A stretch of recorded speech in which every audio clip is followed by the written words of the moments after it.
ஒரு 1/4 மணி நேரம் லேட்டாக உள்ளே வந்திருக்கு. ஏற்கனவே ஒரு ரயில் வந்து நின்றுக்கிட்டு இருக்கு பாருங்கள். இந்த காலையில் டைம் ஒரு 8 to 8:30க்குள்ளே இங்கே சொர்ணூரில் பார்த்தோம் அப்படின்னா நிறைய அன்ரிசர்வ்டு ரயில்கள் தான் இருக்குது. இந்த ட்ரெயின் வந்து சொர்ணூரில் இருந்து கோயம்புத்தூர் போகிற ட்ரெயின் அன்ரிசர்வ்டு எக்ஸ்பிரஸ். இதில் நீங்கள் பார்த்தீங்கன்னாலே போர்டு ஃபுல்லாக எழுத்தாக தான் இருக்குது. காரணம் என்னென்னா, ரேக் ஷேரிங்குங்கிற முறையில் ஒவ்வொரு தடவையும் ஒவ்வொரு ரூட்டில் ஆப்ரேட் ஆகக்கூடிய ட்ரெயின். இதே டயத்தில்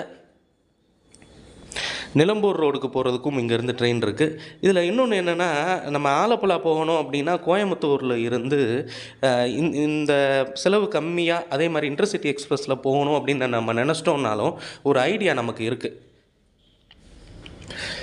சொர்ணூர் ஜங்ஷனில் இருந்து நம்ம ட்ரெயின் கிளம்பிருச்சுங்க.